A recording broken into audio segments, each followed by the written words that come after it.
اللہ تعالیٰ کا لاکھ لاکھ شکر ہے جس نے ہمیں انسان بنایا. وہ چاہتا تو ہمیں کچھ بھی بنا سکتا تھا. ہم کسی جوہڑ میں کیچڑ کا کیڑا ہو سکتے تھے، ہم زمین کے کسی حصے میں رینگتے ہوئے ایک سانپ ہو سکتے تھے، کوئی بجو یا بچھو ہو سکتے تھے، لیکن اس نے ہمیں انسان بنایا. وہ چاہتا تو ہمیں کسی جنگلی جانور کی شکل میں پیدا کر دیتا اور ہم اس کا کچھ بھی نہ بگاڑ سکتے. لیکن یہ سراسر اس کا احسان ہے کہ اس نے ہمیں اشرف المخلوقات، تمام انسانوں میں عزت دے کر، عقل اور سمجھ دے کر اس دنیا میں بھیجا. ارشاد باری تعالیٰ ہے وَلَقَدْ كَرَّمْنَا بَنِي آدم، اور یقیناً ہم نے بنی آدم کو عزت بخشی ہے. اللہ نے ہم سب کو عزت بخشی انسان بنا کر. پھر اس سے آگے اس کا بہت بڑا احسان کہ اس نے ہمیں مسلمان پیدا کیا، اپنی پہچان دی، خود ہمیں ہماری پہچان دی. وہ چاہتا تو ہمیں کسی عیسائی کے گھر میں پیدا کر دیتا، کسی ہندو کے گھر میں پیدا کر دیتا، پھر ہم کہاں ہوتے؟ کیا آج یہاں؟ نہیں، کہیں اور ہم کچھ بھی نہ کر سکتے. اس کا احسان اور اس پر اس کا لاکھ بار شکر، ان گنت بار شکر کہ اس نے ہمیں مسلمان گھرانے میں پیدا کیا، نبی اکرم صلی اللہ علیہ وسلم کی امت میں سے بنایا. اللہ تعالیٰ قرآن پاک میں اسے بھی ایک احسان قرار دیتے ہیں. لقد من اللہ علی المؤمنین اذ بعث فیہم رسولا من انفسہم، یقیناً اللہ نے ایمان والوں پر احسان کیا جب ایک رسول انہی میں سے بھیجا. مسلمان ہونے کے بعد یہ ایک بہت بڑے اعزاز کی بات ہے کہ ہم نبی اکرم صلی اللہ علیہ وسلم کی امت میں سے ہیں. اس پر اس کا جتنا بھی شکر ادا کیا جائے اتنا ہی کم ہے. پھر اس کے بعد اس کا اور بہت بڑا احسان کہ اس نے ہمارے لیے اپنی معرفت، اپنی کتاب کی معرفت، اپنے دین کی سمجھ بوجھ کے راستے کھولے، اس کا شوق عطا کیا، اس کی توفیق دی. آج کے اس دور میں جب انسانوں کو اپنی طرف کھینچنے والی بہت ساری چیزیں موجود ہیں، یہ سراسر اس کا احسان ہے کہ اس نے ہمیں یہاں لا بٹھایا اپنے دین کا علم سیکھنے کے لیے. ورنہ ہم کچھ بھی اور کر سکتے تھے. بہت سے لوگ بہت سے کاموں میں مشغول ہیں، لیکن اس نے ہمیں چن لیا اور ہمارے حصے میں یہ کام دیا. نبی اکرم صلی اللہ علیہ وسلم نے فرمایا من یرد اللہ بہ خیرا یفقہہ فی الدین، اللہ جس کے ساتھ بھلائی کا ارادہ کرتا ہے اسے دین کی سمجھ دے دیتا ہے. یفقہ، فقہ، سمجھ بوجھ، انڈرسٹینڈنگ. اس کے ایک کے بعد ایک احسان کا شکر ہم کس طرح ادا کریں، اس کے لیے ہمیں کیا کرنا ہے. اپنا تن، من، دھن، اپنا آپ اس کے لیے وقف کرنا ہے. اس نعمت کے شکر کے طور پر دین کو سمجھنا، اللہ کی معرفت پیدا کرنا، اور پھر اس سمجھ کے بعد دوسروں کو اس چیز کی طرف لانا دنیا کا معزز ترین کام ہے، سب کاموں سے افضل ترین کام ہے. اس کے لیے اللہ نے اپنے چنے ہوئے بندے انبیاء علیہم السلام بھیجے، اور جب انبیاء کی آمد کا سلسلہ ختم ہو گیا تو اس کے بعد یہ ذمہ داری اس نے امت پہ ڈالی. اور ہر دور میں ایسا ہوتا رہا کہ امت کے اندر ایسے افراد آتے رہے، مرد بھی اور خواتین بھی، کہ جن کی وجہ سے لوگوں کو روشنیاں نصیب ہوتی رہیں، زندگی کے اندھیروں میں اپنی منزلیں ملتی رہیں. اس میدان میں جہاں بڑے بڑے مرد حضرات ملتے ہیں، وہاں ہمیں نبوت کے گھرانے کے اندر ہی خواتین بھی ملتی ہیں. قرآن پاک میں اللہ تعالیٰ ازواج مطہرات کو بطور خاص حکم دیتے ہیں. سورۃ الاحزاب کے اندر وَاذْكُرْنَ مَا يُتْلَى فِي بُيُوتِكُنَّ مِنْ آیَاتِ اللَّهِ وَالْحِکْمَةِ، اور پڑھتی رہو. وَاذْكُرْنَ خواتین کے لیے مؤنث کا صیغہ ہے کہ تم بھی یہ کام کرو. ما یتلا، جو پڑھا جا رہا ہے، جو علم کے نور پھوٹ رہے ہیں، فی بیوتکن، تمہارے اپنے گھروں کے اندر، کیونکہ پہلا سورس تو نبوت کا گھرانہ تھا. اور اس میں خاص طور پر کس علم کی طرف توجہ کرو؟ من آیات اللہ، اللہ کی آیات یعنی قرآن حکیم، والحکمہ، اور حکمت یعنی نبی اکرم صلی اللہ علیہ وسلم کی وزڈم، آپ کے فرامین، آپ کے ارشادات، دین کی تفسیر جو آپ نے کی. قرآن کی یہ آیت تمام خواتین کے لیے ایک بہت بڑی روشن دلیل ہے کہ خواتین یہ کام کیوں کریں. ہمارے ہاں عموماً یہ تصور پایا جاتا ہے کہ خواتین تو صرف گھر چلانے کے لیے ہیں. بالکل ٹھیک ہے، گھر کی ذمہ داری انہی کی ہے، لیکن قرآن پاک میں کہیں خواتین کو مخاطب کر کے یہ نہیں کہا کہ خواتین بچے ضرور پیدا کریں اور پھر ضرور ان کی پرورش کریں اور پھر ان کو اس طرح کھلائیں اور پلائیں.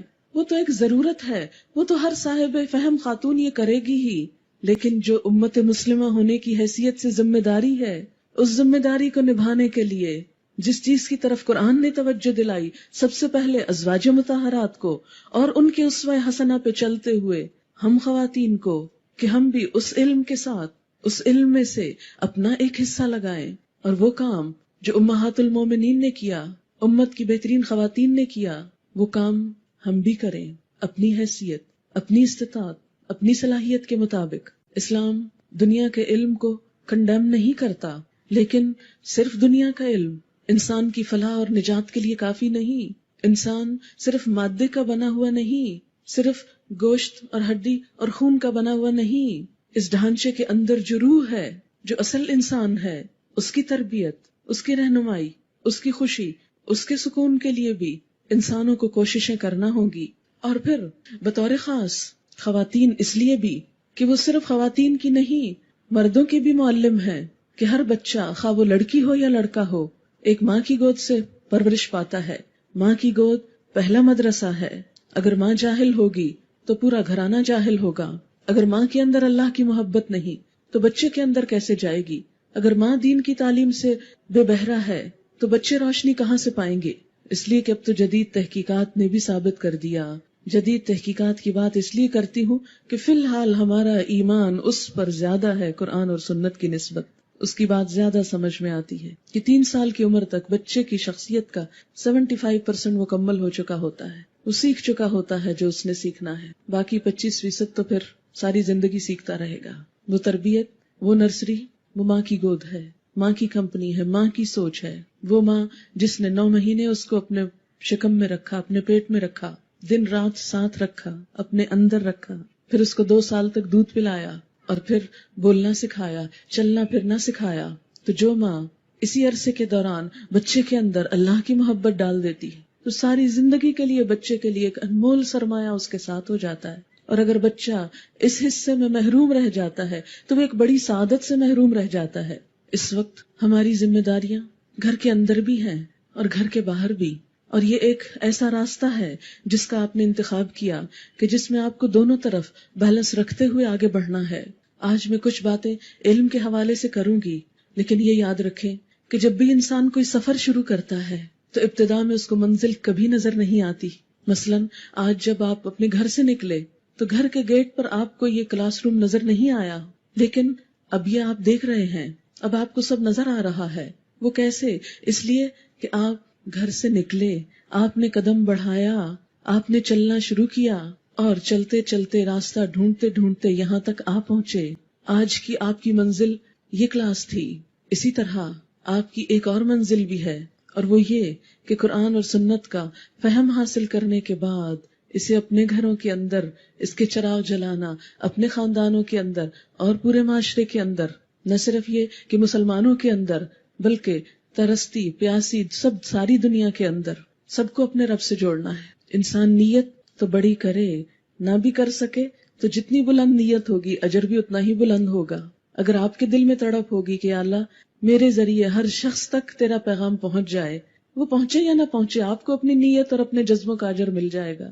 آج آپ نے اس راستے کا انتخاب کیا، آغاز کیا، پہلا قدم اٹھایا، ابھی منزل آپ کو نظر نہیں آ رہی، اس لیے ایک دھندلکا سا ہے، کچھ خدشات بھی ہیں، کچھ خوف بھی ہے، کچھ پریشانی بھی ہے کہ معلوم نہیں ہمارے ساتھ کیا ہو، ہم پورا کر سکیں یا نہ کر سکیں، ہم پڑھ سکیں یا نہ پڑھ سکیں، اور کئی قسم کے انجانے سے خیالات، خدشات۔ لیکن ان سب کو ایک طرف رکھ دیجئے کہ جب کوئی بھی سفر کیا جاتا ہے، کسی بھی منزل پہ پہنچا جاتا ہے تو پہلا قدم ایک ہی ہوتا ہے، آگے منزل نظر نہیں آتی، لیکن چلتے چلتے قدم بقدم منزل تک پہنچ ہی جاتا ہے انسان۔ تو منزل کیا ہے ہماری؟ کہاں پہنچنا ہے ہم کو؟ کیا اچیو کرنا ہے؟ اصل گول کیا ہے؟ گول ہمارے ذہن میں بہت اچھی طرح واضح ہونا چاہیے۔ ہم سب کی اس جد جہد، بھاگ دوڑ، کوشش اور محنت کا اصل مقصد اپنے رب کو راضی کر لینا ہے، اپنے رب کو خوش کرنا ہے۔ کیوں؟ اس لیے کہ اس نے ہم پر اتنے سارے احسانات کر دیے کہ انسان بنایا، ضرورت کی تمام زندگی کی نعمتیں عطا کی، مسلمان بنایا، نبی اکرم صلی اللہ علیہ وسلم کی امت میں سے اٹھایا، اپنے دین کی سمجھ دینے کے لیے یہ راستہ دکھایا، یہاں تک آنے کی توفیق عطا کی۔ تو سب سے بڑھ کر اسی کا حق ہے کہ اس کو خوش کیا جائے، اس کو راضی کر لیا جائے۔ تو ہماری چھوٹی سے لے کر بڑی سے بڑی اور انتہائی بڑی کوشش کا اصل مقصود صرف اللہ کی رضا ہے کہ وہ رب راضی ہو جائے، اور باقی سب تو وسائل ہے، ذریعہ ہے۔ اللہ کو راضی کرنا دنیا کا سب سے خوبصورت کام ہے۔ اس شخص کی خوش قسمتی کا کیا ٹھکانہ جس سے اس کا پروردگار خوش ہو جائے۔ یہ سرٹیفکیٹ صحابہ کرام کو ملا۔ قرآن میں 2 دفعہ کہا گیا رضی اللہ عنہم ورضوا عنہ، اللہ ان سے راضی ہو گیا۔ اعلان ہے قرآن میں، کن سے؟ جنہوں نے محمد رسول اللہ صلی اللہ علیہ وسلم کی پکار پہ لبیک کہا، آپ پر ایمان لائے۔ یہ تعلیم جسے آج ہم سیکھنا شروع کریں گے، اس تعلیم کو سیکھا اور پوری دنیا میں پھیل گئے۔ انہی کی کوششوں کے عوض آج ہم یہاں بیٹھے ہیں۔ رضی اللہ عنہم، اللہ ان سے راضی ہو گیا، اور جواب میں انہیں کیا ملا؟ ورضوا عنہ، وہ اللہ سے راضی ہو گئے۔ جب وہ ہم سے راضی تو جواب میں ہمیں کیا ملے گا یہ سب کچھ کر کے؟ یعنی اگر ہم نے اپنے رب کو راضی کیا تو اللہ ہم سے راضی ہو جائے گا۔ اگر اللہ راضی ہو گیا تو نتیجہ کیا ہوگا؟ ہمارا دل اطمینان اور خوشی اور سکون اور بے قرار راحت سے بھر جائے گا۔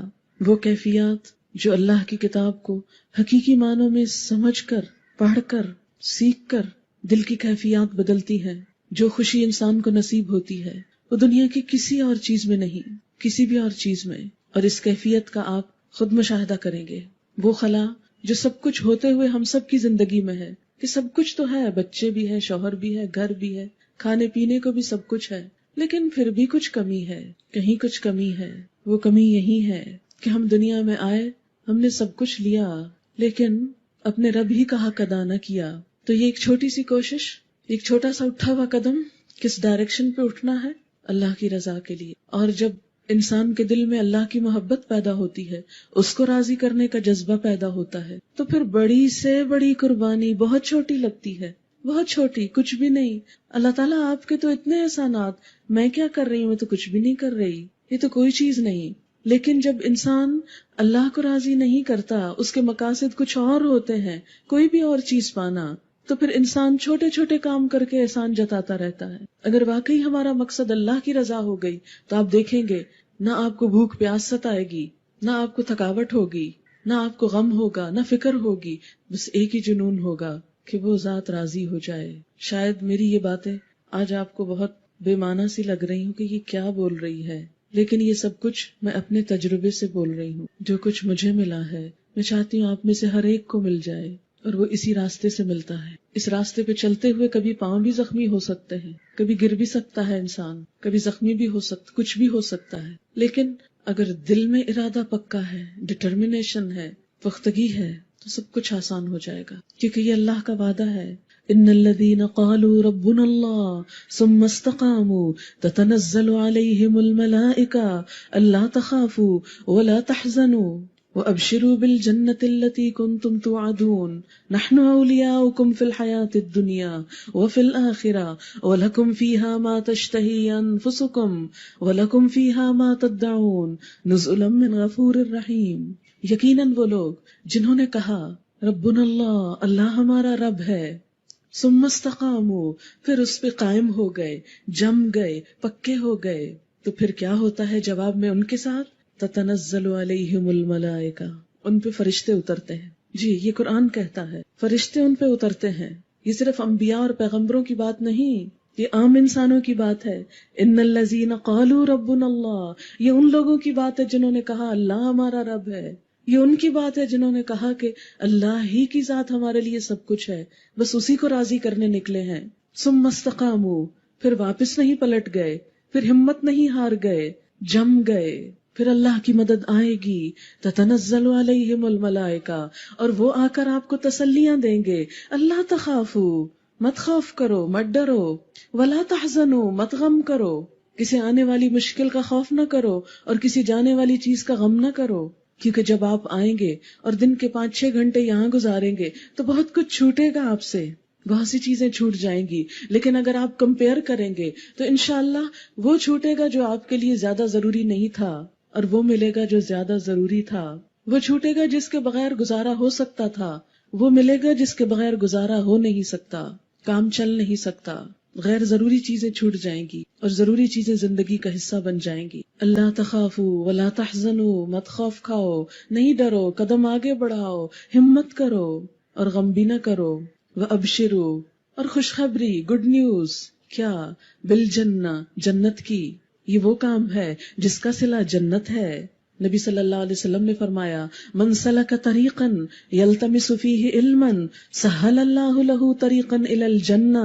جو کوئی ایسے رستے پر چلا، من سلک طریقا یلتمس فیہ علما، جس میں وہ علم کو تلاش کرتا ہے، تو جواب میں اللہ تعالیٰ اس کو کیا دیتے ہیں؟ سہل اللہ، آسان کر دیتے ہیں اللہ تعالیٰ، لہو، اس کے لیے، طریقا الی الجنہ، جنت کی طرف جانے کا راستہ.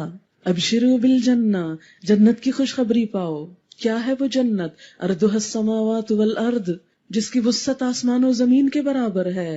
یہ دنیا کے چھوٹے چھوٹے گھروں پہ ہم ریچھ گئے، انہی کو اپنی منزل اور مقصد بنا لیا، انہی کو سبھی کچھ سمجھ لیا. نہیں، ہماری منزلیں یہ نہیں. ہمیں اس پہ مطمئن ہو کے نہیں بیٹھ جانا. ہماری منزلیں تو بہت بلند ہیں، بہت اوپر ہیں. وہ عالیشان جنت جہاں صرف ایک گز جگہ، دنیا اور دنیا کے اندر جو حسن ہے اس سب سے زیادہ خوبصورت ہے. گھر ضروری ہے دنیا میں، لیکن ناگزیر نہیں، بس وہ ضرورت ہے، منزل نہیں، ضرورت. وہ دل لگانے کی جگہ نہیں. صرف اسی کی خدمت اور اسی کے سب کچھ کے لیے اپنے آپ کو وقف نہیں کر دینا. اس میں سے اتنا وقت نکالنا ہے کہ اگلا گھر بھی بنا سکیں، جنت بھی بنا سکیں. وَأَبْشِرُوا بِالْجَنَّةِ، اس راستے پہ نکلے ہو، آؤ، خوشخبری ہے تمہارے لیے جنت کی. الَّتِي كُنْتُمْ تُوعَدُونَ، جس کا تم سے وعدہ کیا جاتا تھا. نَحْنُ أَوْلِيَاؤُكُمْ، ہم تمہارے دوست ہیں. فرشتوں کی دوستی. اس راستے میں کیا ملے گا؟ فرشتوں کی دوستی. نَحْنُ أَوْلِيَاؤُكُمْ، ہم تمہارے دوست ہیں، ہم تمہارے مددگار ہیں. اور ویسے بھی دوستی کس طرح کہ جب کسی جگہ پر لوگ اکٹھے ہو کر اللہ کے دین کو سیکھتے اور سکھاتے ہیں تو فرشتے ان کے اوپر سایہ کرتے ہیں. حدیث میں آتا ہے، صحیح حدیث ہے، کہ ان للہ ملائکۃ سیارہ، اللہ کے کچھ فرشتے گھومتے پھرتے رہتے ہیں، ادھر ادھر ڈھونڈتے ہیں ایسی جگہوں کو جہاں لوگ جمع ہو کر، اکٹھے ہو کر، مل بیٹھ کر اللہ کو یاد کریں. ایک تو ہوتا ہے نا اپنے گھر میں آپ نے کتاب اٹھائی اور بیٹھ کے ریڈنگ کر رہے ہیں اور بس، نہیں، اکٹھے ہو کر. یجتمعون فی بیت من بیوت اللہ، اللہ کے گھروں میں سے کسی گھر میں جمع ہو کر، اکٹھے ہو کر. یتلون کتاب اللہ، اللہ کی کتاب پڑھتے ہیں. وَيَتَدَارَسُونَهُ بَيْنَهُمْ، اور اس کو آپس میں سیکھتے سکھاتے ہیں. إِلَّا وَنَزَلَتْ عَلَيْهِمُ الْمَلَائِكَةُ، ان پر فرشتے اترتے ہیں. إِلَّا وَنَزَلَتْ عَلَيْهِمُ الرَّحْمَةُ، رحمت اترتی ہے. وَحَفَّتْهُمُ الْمَلَائِكَةُ، ملائکہ ان کو گھیرے میں لے لیتے ہیں، ڈھانپ لیتے ہیں. نَحْنُ أَوْلِيَاؤُكُمْ فِي الْحَيَاةِ الدُّنْيَا، کیوں غم کرتے ہو، ہم تمہارے دوست بنیں گے دنیا کی زندگی میں، تم کو کمپنی دیں گے، اپنے پروں کے سائے تلے رکھیں گے. جب گھروں سے نکلو گے اپنے پر بچھائیں گے. نبی اکرم صلی اللہ علیہ وسلم نے فرمایا کہ جب ایک طالب علم علم کے لیے اپنے گھر سے نکلتا ہے تو فرشتے راستے میں اس کے لیے اپنے پر بچھاتے ہیں. VIP treatment. ریڈ کارپٹس پہ لوگ چل کے کتنا بگڑتے ہیں، اکڑتے ہیں، پتہ نہیں کیا چیز سمجھتے ہیں اپنے آپ کو. فرشتوں کے پروں کے مقابلے میں ریڈ کارپٹس کیا ہیں؟ کچھ بھی تو نہیں، نتھنگ. جو پر بچھاتے ہیں کہ آؤ تم کو لے چلیں، اور پھر جب جمع ہو جاتے ہیں تو ڈھانپ لیتے ہیں. اور ادھر ادھر کے بھی فرشتے، کہ آپ کو معلوم ہے میں فرشتوں کی بات کری، ہو سکتا ہے کسی کے دل میں کچھ ڈاؤٹ جا رہا ہو، یہ کیسی بات کر رہی ہیں. میں کبھی سوچا کرتی تھی کہ اللہ تعالیٰ ایمان بالملائکہ کیوں کہتے ہیں؟ فرشتوں پر ایمان ہمارے ایمان کا حصہ ہے. اللہ پر ایمان، رسولوں پر ایمان، کتابوں پر ایمان، اور فرشتوں پر ایمان، فرشتوں کی اسی دوستی پر ایمان کہ ایسا ہوتا ہے. اگرچہ ہم کو نظر نہیں آتے، دکھتے نہیں، لیکن وہ غیر محسوس قوتیں ہمارے ساتھ ہوتی ہیں، پروٹیکٹ کرتی ہیں، حفاظت کرتی ہیں، آسانیاں پیدا کرتی ہیں، سکون کا سامان پیدا کرتی ہیں. ڈھانپ لیتے ہیں اپنے پروں تلے. ایک تو اس ٹینٹ نے آپ کو ڈھانپا ہوا ہے، اور اس ایمان کے مطابق اللہ کی رحمت نے بھی ڈھانپا ہوا ہے، اور کئی گھنٹے تک وہ ڈھانپے رکھتی ہے وہ رحمت. حتیٰ کہ ادھر ادھر کے فرشتے ایک دوسرے کو بلا کے سب اکٹھے ہو جاتے ہیں، اور وہ ایک کے اوپر ایک کے اوپر، یعنی پورا آسمان دنیا تک وہ جگہ اس رحمت سے بھر جاتی ہے، فرش سے عرش تک. پھر جو مجلس برخاست ہوتی ہے وہ فرشتے اللہ تعالیٰ کے پاس حاضر ہوتے ہیں. اللہ تعالیٰ ان کو پوچھتے ہیں میرے یہ بندے کس لیے جمع ہوئے تھے، حالانکہ اللہ تعالیٰ خود زیادہ جانتا ہے کہ یہ سب کس لیے آئے. لیکن بعض اوقات جب ایک بات ہمیں پتہ بھی ہوتی ہے تو ہم دوبارہ ان کو کیوں پوچھنا چاہتے ہیں اس بات کو؟ اس لیے پوچھتے ہیں کہ ہمیں اچھی لگتی ہے، ہمارا دل چاہتا ہے بار بار کوئی ہم سے یہ بات کرے، ہمیں بار بار سنائے. اللہ تعالیٰ اپنے ان پیارے بندوں کا پھر ذکر اپنے فرشتوں سے کرتے ہیں اور پوچھتے ہیں یہ کیوں جمع ہوئے تھے، یہ کیا کر رہے تھے، یہ کیا مانگ رہے تھے، یہ کیا چاہتے ہیں، کس چیز سے بچنا چاہتے ہیں. اور فرشتے ان کو وہ ساری فیلنگز آپ کی کنوے کرتے ہیں کہ آپ کیا چاہتے ہیں. تو اللہ تعالیٰ وعدہ کرتے ہیں اس موقع پر کہ میں نے ان کو بخش دیا. اتنے میں ایک فرشتہ بولتا ہے، اتنا دلچسپ منظر لگتا ہے. ایک فرشتہ بولتا